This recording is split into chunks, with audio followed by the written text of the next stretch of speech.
সুতরাং এই নতুন বছরটি একটি বছর আমাদের চলে গেল, সামনে আরেকটি বছর আমাদের সামনে আছে। সুতরাং একজন আল্লাহর বান্দা হিসাবে আমাকে চিন্তা করতে হবে যে একটি বছর আমার জীবন থেকে একটি বছর চলে গেল। আমি যদি 60 বছর আল্লাহ পাক রব্বুল আলামিন যদি আমাকে হায়াত দিয়ে থাকেন, 70 বছর যদি আমাকে হায়াত দিয়ে থাকেন, 40 বছর যদি আমাকে হায়াত দিয়ে থাকেন, 30 বছর যদি আমাকে হায়াত দিয়ে থাকেন, তাহলে আমাকে অবশ্যই চিন্তা ফিকির করতে হবে আমার জীবনের একটি বছর আমার থেকে চলে গেল। কিয়ামত পর্যন্ত যদি আমি আপনি সাধনা করি, চেষ্টা করি, চিন্তা করি, তদবির করি, তাহলে 2024 সাল আমার জীবন থেকে যে হারিয়ে গেল, এই 24 সাল আর আমি কখনো ফিরে আনতে পারবো না। মুহতারাম হাজরিন, এই জন্য একটি বছরকে বিদায় এবং আরেকটি বছরকে গ্রহণ, স্বাগত বছরকে গ্রহণ করবে একজন মুমিন, তার হিসাব নিকাশের মাধ্যমে অবশ্যই গ্রহণ করতে হবে। একজন কবি বলেছেন, ইয়াসসিরিন নাসা মা যাহাবাল লায়ালি ওয়ালাকিন যাহাবাহুন্না লাহু যাহাবা, যে আমি সকল মানুষের থেকে আমি একটু ভিন্ন প্রকৃতির মানুষ। একটি বছর চলে যায়, নতুন একটি বছরকে মানুষ অত্যন্ত অধীর আগ্রহে এবং উৎসব মুখর পরিবেশে সেই নতুন বছরটিকে গ্রহণ করে, কিন্তু আমি সেটা পারি না। তার কারণ হচ্ছে আমি তো জানি না আমার জীবন থেকে একটা বছর চলে গেল। আল্লাহ পাক রব্বুল আলামিন এই যে সুন্দর সময়টা বছরটা দিয়েছেন, আমি কি সেই বছরটার যথাযথ আমি কি ব্যবহার করতে পেরেছি কিনা?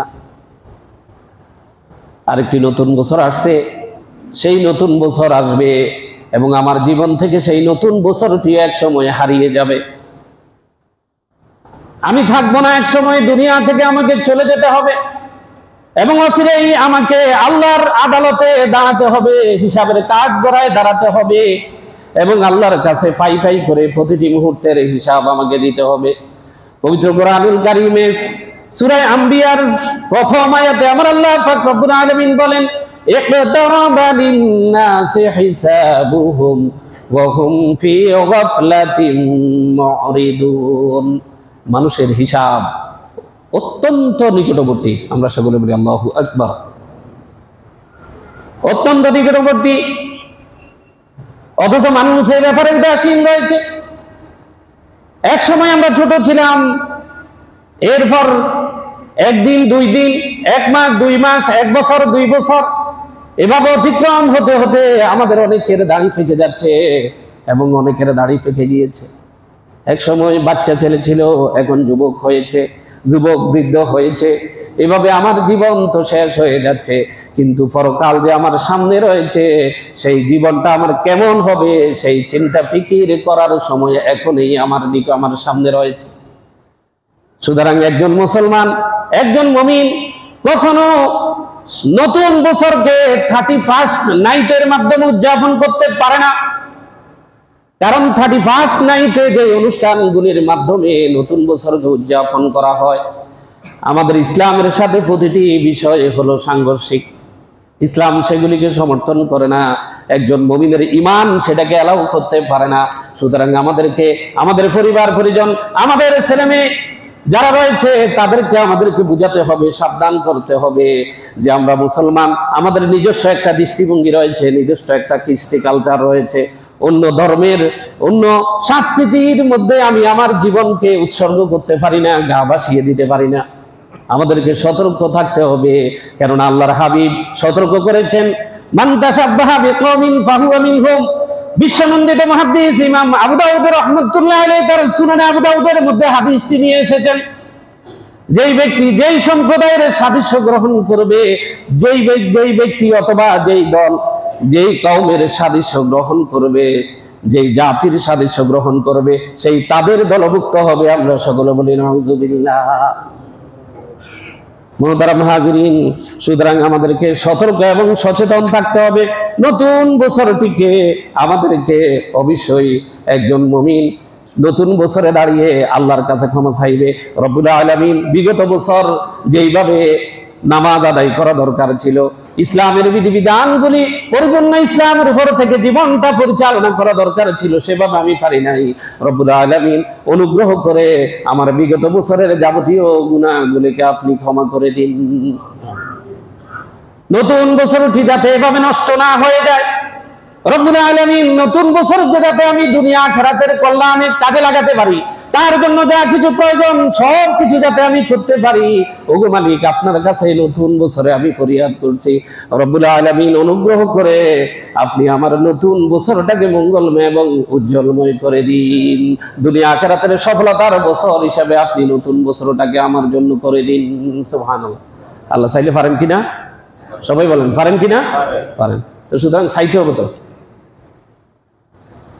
মুহতারাম হাজিরিন, সুতরাং আমরা এভাবে শুকরিয়া আদায় করব, সময়কে কাজে লাগাবো।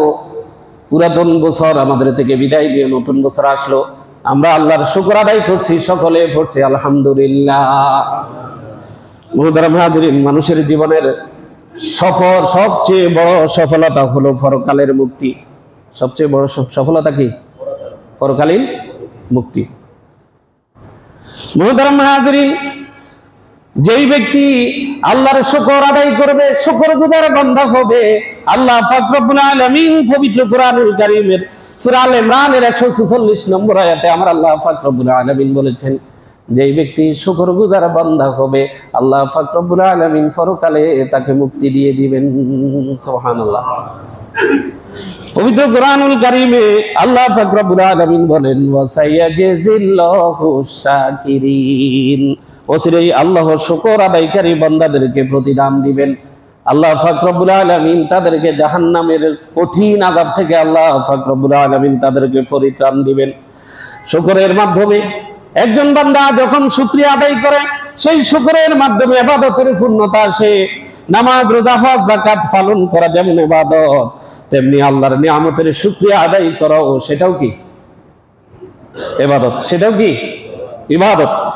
মুহতারাম হাজিরিন, পবিত্র কোরআনুল কারীমে আল্লাহ পাক রব্বুল আলামিন সূরাতুন নাহলের 114 নম্বর আয়াতে আমার আল্লাহ পাক রব্বুল আলামিন বলেন, ওয়াশকুরু নি'মাতাল্লাহি ইন কুনতুম ইয়্যাহু তা'বুদুন। আল্লাহ পাক রব্বুল আলামিন বলেন, নিয়ামতের শুকরিয়া আদায় করো যদি তোমরা একমাত্র তারই ইবাদত করে থাকো, একমাত্র যদি আল্লাহর ইবাদত করে থাকো, তাহলে আমার নিয়ামতের শুকরিয়া আদায় করো। শুকরিয়া আদায় করো, এটা কার নির্দেশ? কার ওয়ার্ডার? আল্লাহর ওয়ার্ডার। মুহতারাম হাজিরিন, কোরআনের অপর আয়াতে আল্লাহ পাক রব্বুল আলামিন সূরা জুবুরের 36 নম্বর আয়াতে আমার আল্লাহ পাক রব্বুল আলামিন বলেন, বালিল্লাহ ফা'বুদ ওয়া কুম মিনাশ শাকিরিন। আল্লাহ পাক রব্বুল আলামিন বলেন, তোমরা বরং আল্লাহর ইবাদত করো আর শুকর আদায়কারীদের দলভুক্ত হয়ে যাও। কার দলভুক্ত হতে বলছেন আল্লাহ? যারা আল্লাহর শুকরগুজার বান্দা, যারা আল্লাহর শুকর আদায় করে, তাদের দলভুক্ত হওয়ার জন্য কার নির্দেশ? মুহতারাম হাজিরিন, এই শুকরের প্রকারভেদ রয়েছে। মুফাসসিরিনে কেরাম শুকরের প্রকারভেদ করেছেন। আকসামুশ শুকরি, শুকর প্রধানত দুই প্রকার। একটা হলো সুখ অবস্থায় শুকর আদায় করা, আর একটা হলো দুঃখের অবস্থায় শুকরিয়া আদায় করা। আমরা অনেক সময় যখন সুখে থাকি তখন অনেকে শুকরিয়া আদায় করতে চায় না, আবার অনেক সময় দুঃখে থাকলে বলে যে ভাই বড় মুসিবতে আছে, বলিয়েন না। কিন্তু যখন নিয়ামত ছিল, যখন নিয়ামতের মধ্যে হাবুডুবু খেয়েছিলে, সেই কথা তো ভুলে গেল একজন আল্লাহর বান্দা। মুহতারাম হাজিরিন, আলহামদুলিল্লাহ আলা কুল্লি হাল, সর্বাবস্থায় আল্লাহর শুকর আদায় করতে হবে। সুখ দুঃখ, যন্ত্রণা, অসুস্থতা এবং বিভিন্ন পরীক্ষা নিরীক্ষা, এগুলি আল্লাহ পাক রব্বুল আলামিন বান্দার জন্য করেন। এগুলির মাধ্যমে বান্দা যদি উত্তীর্ণ হতে পারে, আল্লাহ পাক রব্বুল আলামিন তারা কি দান করেন? তার গুনাহ মাফ করে দেন। সুবহানাল্লাহ বলেন। এই জন্য দুঃখের সময়ও আমাদেরকে কি করতে হবে? শুকরিয়া আদায় করতে হবে। পারবো তো ইনশাল্লাহ? শুধু সুখের সময় শুকরিয়া আদায় করবো, দুঃখের সময়ও শুকরিয়া আদায় করতে হবে। আল্লাহ আমাকে ভালো রাখছে, যা রাখছে ভালো রাখছে, আমার থেকে তো খারাপ অবস্থায় আছে না?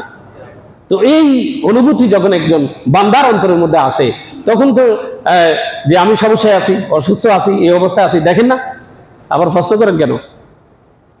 এই জাতীয় কথা একজন মুমিনের মুখে আসতে পারে না। মুহতারাম নাযিরিন, আল্লামা রাগিব আল ইসফাহানি তিনি তার বিশ্ববিখ্যাত কিতাব আল মুফরাদাত ফি গারিবিল কোরআনের 246 পৃষ্ঠার মধ্যে 44 পৃষ্ঠার মধ্যে তিনি লেখেন, শুকর হলো 3 প্রকার। শুকর কয় প্রকার? 3 প্রকার। এক নাম্বার হলো অন্তরের শুকর। কিসের শুকর? অন্তরের শুকর। অন্তরের শুকর হলো আল্লাহর নিয়ামতের কল্পনা করা। কি করা? কল্পনা করা। এটা হচ্ছে অন্তরের শুকর। আল্লামা রাগিব আল ইসফাহানি এই পৃথিবীতে সর্বপ্রথম যিনি শব্দভিত্তিক কোরআনের তাফসীর করেছেন, ডিকশনারি লিখেছেন, তিনি হচ্ছেন আল্লামা রাগিব ইসফাহানি। আমরা সকলে বলি সুবহানাল্লাহ। তিনি বলতেছেন অন্তরের শুকর কি? আল্লাহর নিয়ামতের কি করা? কল্পনা করা। এই যে এত নিয়ামত আমার আশেপাশে সামনে পিছনে আছে, এগুলি চিন্তা ফিকির করা। কি করা? চিন্তা ফিকির করা, কল্পনা করা। এরপর জবানের শুকর হলো অনুগ্রহকারীর প্রশংসা করা, যিনি আমার প্রতি অনুগ্রহ করেছেন, দয়া করেছেন, মায়া করেছেন, আমাকে সৃষ্টি করেছেন এবং এই বিশাল নিয়ামতের বিশ্বভুবনে আল্লাহ পাক রব্বুল আলামিন আমাকে রেখেছেন, তার শুকরিয়া আদায় করা। আলহামদুলিল্লাহ, সুবহানাল্লাহ, আল্লাহু আকবার। মুহতারাম নাযিরিন, এরপর সমস্ত অঙ্গ প্রত্যঙ্গের শুকর। সমস্ত অঙ্গ প্রত্যঙ্গের শুকর হলো যথাসম্ভব নিয়ামতের প্রতিদান দেওয়া। আল্লাহ পাক রব্বুল আলামিন যে নিয়ামতগুলি দিয়েছেন, সেগুলির প্রতিদান অবশ্যই আমাকে আপনাকে দিতে হবে। সেগুলি যদি আদায় করতে পারি, তাহলে আমরা অবশ্যই কিসের শুকরিয়া আদায় করতে পারবো? হ্যাঁ, অঙ্গ প্রত্যঙ্গের শুকরিয়া আদায় করতে পারবো। শরীরের যে অঙ্গ প্রত্যঙ্গগুলি আল্লাহ পাক রব্বুল আলামিন আমাকে আপনাকে দিয়েছেন। মুহতারাম হাজিরিন, এরপর বিশ্ববিখ্যাত আরেফ ইমাম গাজ্জালি রহমতুল্লাহ আলাইহির মতে শুকর আর শুকরের আরকান হলো 3টি। এক নাম্বার হলো ইলম বা জ্ঞানের শুকর। ইলম বা জ্ঞানের শুকর হলো অফুরন্ত নিয়ামতে আমরা নিমজ্জিত। সেই নিয়ামতের শুকর আদায় করব, এই সম্পর্কে জ্ঞান অর্জন করব এবং সেই জ্ঞানকে আইনসম্মত ভোগ এবং ব্যবহার, এই বিষয়ে জ্ঞান অর্জন করাই হলো ইলমের শুকর। মুহতারাম হাজিরিন, এরপর হচ্ছে আরেকটি আল্লামা গাজ্জালি রহমতুল্লাহ আলাইহি তিনি তার কিতাবে লিখেছেন আরেকটি হলো অবস্থার শুকর। সেটা হলো মানুষ যখন আল্লাহর নিয়ামত উপভোগ করবে, তখন আনন্দ চিত্তে আল্লাহর প্রতি বিনয়ী হওয়াকে বলা হয় শুকরের হাল এবং অবস্থা। 3 নাম্বার হলো আমলের শুকর। আমলের শুকর হলো শুকর কর্মে বাস্তবায়ন করা, আল্লাহর প্রদত্ত নিয়ামত রাজি, তার সন্তুষ্টি অর্জনের প্রত্যাশায় আল্লাহর মর্জি মতো ব্যবহার করা হলো আমলের শুকর। আমরা সকলে বলি সুবহানাল্লাহ। মুহতারাম হাজিরিন, সহিহ মুসলিম শরীফের মধ্যে এসেছে, আল্লাহর হাবিব বলেছেন, ইন্নাল্লাহা লা ইয়ারদা আনিল আবদ ইয়াকুলুল আকলা ফায়াহমাদুহু আলাইহা আও ইয়াশরাবাশ শারবা ফায়াহমাদুহু আলাইহা। আল্লাহ অবশ্যই ওই বান্দাকে পছন্দ করেন যে ব্যক্তি খাদ্য এবং পানীয় গ্রহণ করার পর আল্লাহর শুকর আদায় করে। আমরা সকলে বলি সুবহানাল্লাহ। মুহতারাম হাজিরিন, আর যদি আমরা নাশকর বান্দা হই, তাহলে কোরআনে আল্লাহ পাক রব্বুল আলামিন বলেছেন, ওয়া ইন তাউদ্দু নি'মাতাল্লাহি লা তুহসুহা ইন্নাল ইনসানা লাযালুমুন কাফার। আল্লাহ পাক রব্বুল আলামিন বলেন, যদি আল্লাহর নিয়ামত গণনা করো, তবে গণনা করে শেষ করতে পারবে না। নিশ্চয় মানুষ অত্যন্ত কৃতজ্ঞ। কোরআনের অপর আয়াতে সূরা ইব্রাহিমের 28 নম্বর আয়াতে আল্লাহ পাক রব্বুল আলামিন অকৃতজ্ঞ বান্দাদের অবস্থা তুলে ধরে আল্লাহ পাক রব্বুল আলামিন তাদের কঠিন ভয়ঙ্কর শাস্তির হুঁশিয়ারি আল্লাহ পাক রব্বুল আলামিন কোরআনুল কারীমের মধ্যে দিয়েছেন।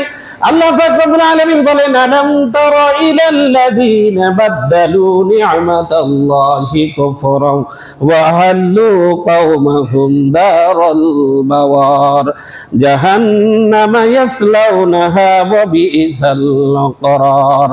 আল্লাহ পাক রব্বুল আলামিন বলেন, আপনি কি দেখেননি যারা আল্লাহর নিয়ামতকে কুফরিতে পরিণত করেছে, সজাতিকে সম্মুখীন করেছে ধ্বংসের আলোয়, দোজখের আলোয়। তারা তাতে প্রবেশ করবে, সেটা কতই না মন্দ আবাসস্থান, বাসস্থান। যারা শুকর আদায় করবে না, অকৃতজ্ঞতা করবে, তাদেরকে আল্লাহ কোথায় দিবে? পরিণাম কি? জাহান্নাম। পরিণাম কি? মুহতারাম হাজিরিন, এই শুকরের কত গুরুত্ব রয়েছে। একটা মানুষ আলহামদুলিল্লাহ বলছে, কিন্তু আমরা সেটাকে অনেক সময় গুরুত্ব দিই না। একবার আলহামদুলিল্লাহ বললে কত ফজিলত, কত মর্যাদা একটা মানুষের জীবনে, পরকালীন জীবনে কত বড় মর্যাদার অধিকারী হবে। মুহতারাম হাজিরিন, পবিত্র কুরআনুল কারীমে আল্লাহ পাক রব্বুল আলামিন সূরা সাবার 12 নম্বর আয়াতে আল্লাহ পাক রব্বুল আলামিন বলেছেন, ওয়ালি সুলাইমানার রিহা গুদুহা শাহরুম ওয়া রাওয়াহুহা শাহাব। আল্লাহ পাক রব্বুল আলামিন বলেন, আর আমি সুলাইমানের জন্য বাতাসকে অনুগত করে দিয়েছি, সেই বাতাসের কানের উপর ভর করে সকালবেলা 1 মাসের পথ, বিকালবেলা 1 মাসের পথ অতিক্রম করে, 24 ঘন্টায় 2 মাসের পথ বাতাসের কানের উপর ভর করে অতিক্রম করে। এই বিশাল সিংহাসন 36 কিলোমিটার, ডান দিকে 36 কিলোমিটার, বাম দিকে 36 কিলোমিটার, সামনে 36, পিছনে 36। এই বিশাল স্টেজের উপর সুলাইমান আলাইহিস সালাতু ওয়াস সালামের একটা কুরসি রয়েছে, বিশাল কুরসি। সেই কুরসির উপর বসে সুলাইমান আলাইহিস সালাতু ওয়াস সালাম পুরো বিশ্ব পরিচালনা করতেন। আল্লাহ পাক রব্বুল আলামিন ওনাকে পুরো পৃথিবীর রাজত্ব দিয়েছে। আমরা সকল বলি সুবহানাল্লাহ। ডান দিকে 300 মানুষ মন্ত্রী, বাম দিকে 300 জিন মন্ত্রী, অসংখ্য সভাসদ, পরিবার পরিজন, বিভিন্ন পশু পাখি এই স্টেজের মধ্যে ছিল, হুদহুদ থেকে আরম্ভ করে। সুলাইমান আলাইহিস সালাতু ওয়াস সালাম, কোনো ইঞ্জিল নাই, কোনো কিছুই নাই, বাতাসের উপর ভর করে স্টেজ চলছে। সুবহানাল্লাহ বলে। তাফসীরের কিতাবে এসেছে আল্লাহ পাক রব্বুল আলামিন ওনাকে নিয়ামত কেন দিলেন? এই নিয়ামত দিয়েছেন সুলাইমান আলাইহিস সালাতু ওয়াস সালাম, ওনার অসংখ্য ঘোড়ার ফাল ছিল। একদিন তিনি ঘোড়ার ফাল দেখতেছেন, সুন্দর সুন্দর ঘোড়া, ইসলামের পক্ষে, জিহাদের পক্ষে এই ঘোড়াগুলি কাজ করবে, সেগুলি ছিল ওনার ব্যক্তিগত ঘোড়া, রাষ্ট্রীয় ঘোড়া নয়। এই বিশাল ঘোড়া দেখতে দেখতে হঠাৎ করে দেখা গেল আসরের নামাজ কাজা হয়ে গেল। সুলাইমান আলাইহিস সালাতু ওয়াস সালাম সহ্য করতে পারলেন না। শেষ পর্যন্ত যতগুলি ঘোড়া ওনার আওতাধীন ছিল সবগুলি ঘোড়াকে আল্লাহর রাস্তায় তিনি কোরবান করে দিলেন। সুবহানাল্লাহ বলেন। সুবহান। আল্লাহর রাস্তায় কোরবান করে দেওয়ার পর আল্লাহ পাক রব্বুল আলামিন সুলাইমান আলাইহিস সালাতু ওয়াস সালামের উপর এত সন্তুষ্ট হলেন। আপনারা অবশ্যই প্রশ্ন করতে পারেন যে তিনি ঘোড়া কোরবান দিলেন, সেই সময়ের শরীয়তে ঘোড়া কোরবান দেওয়া বৈধ ছিল, জায়েজ ছিল? সেই সময়ের শরীয়তে ঘোড়া কোরবান দেওয়া কি ছিল? বৈধ ছিল। তাফসীরের কিতাব এসেছে। আল্লাহ পাক রব্বুল আলামিন, আল্লাহর নবী, তিনি তার সাওয়ারি সব আল্লাহ রাস্তায় কোরবান দিয়ে ফেলেন। এখন তিনি কিভাবে চলাফেরা করবেন? আল্লাহ পাক রব্বুল আলামিন বলেন, সন্তুষ্ট হয়ে ওনাকে তখতে সুলাইমান আলাইহিস সালাতু ওয়াস সালামকে স্টেজটা দান করে দেন। আমরা সকলে বলি সুবহানাল্লাহ। যে স্টেজটা বাতাসের কাঁধের উপর ভর করে সকালবেলা 1 মাসের রাস্তা, বিকেল বেলা 1 মাসের রাস্তা অতিক্রম করতো। আমরা সকলে বলি সুবহানাল্লাহ। 1000 ডেক্সি পাতিল এই স্টেজের মধ্যে, সুবহানাল্লাহ বলেন না? জিন, মন্ত্রী, মিনিস্টার, পরিবার পরিজন সব সেখানে।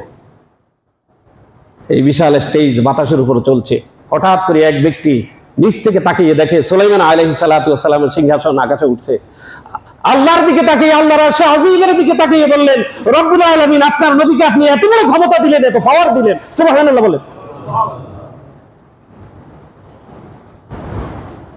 আল্লাহ পাক রব্বুল আলামিন সুলাইমান আলাইহিস সালাতু ওয়াস সালামের কাছে সাথে সাথে ওহী পাঠালেন, হে আমার নবী, আপনি এখানে এই মুহূর্তে ওই লোকটার নিকট অবতরণ করেন। আমরা সকল বলি সুবহানাল্লাহ। আল্লাহ পাক রব্বুল আলামিন সুলাইমান আলাইহিস সালাতু ওয়াস সালামকে ওহী দিয়ে জানিয়ে দিলেন, হে আমার নবী, আপনি আমার এই বান্দাকে জানিয়ে দেন, যেই ব্যক্তি আমার শুকরিয়া, আমার নিয়ামতের শুকরিয়া আদায় করতে গিয়ে যদি একবার আলহামদুলিল্লাহ বলে, কি বলে? বলেন একবার কি বলে?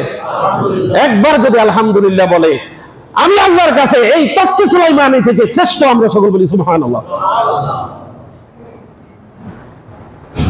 মুহতারাম হাজিরিন, আসুন আমরা আল্লাহর শুকরগুজার বান্দা হই, সময়কে কাজে লাগাই। একটি বছর চলে গেল, আরেকটি বছর আসছে। আমরা অপসংস্কৃতি, অন্য জাতির সংস্কৃতির মধ্যে আমরা যাতে গা ভাসিয়ে না দিই। আল্লাহ আমাদেরকে তৌফিক দান করুক, আমরা সকলে বলি আমিন। আমাদের পরিবারকে, মুসলিম যুব সমাজকে আল্লাহ হেফাজত করুক, আমরা সকলে বলি আমিন। আসুন সময়কে কাজে লাগি, একবার আলহামদুলিল্লাহ বলি, একবার আল্লাহু আকবার বলি, একবার সুবহানাল্লাহ বলি। পরকালে বুঝতে পারবো যে এগুলির কত ফজিলত, কত ফজিলত। একবার আলহামদুলিল্লাহকে এক পাল্লায় রাখা হলে 7 আকাশ 7 জমিন যুগে যদি এক পাল্লায় রাখা হয়, আমাদের বিবেক কি বলে, ইসলাম কি বলে, কোনটা বাড়ি হবে বলেন? আলহামদুলিল্লাহ পাল্লা কি হবে? আল্লাহ আমাদেরকে তৌফিক দান করুক আল্লাহর শুকর গুজার বান্দা হওয়ার জন্য। এখন আমরা যারা সুন্নত পড়িনি, অনুগ্রহ করে সুন্নত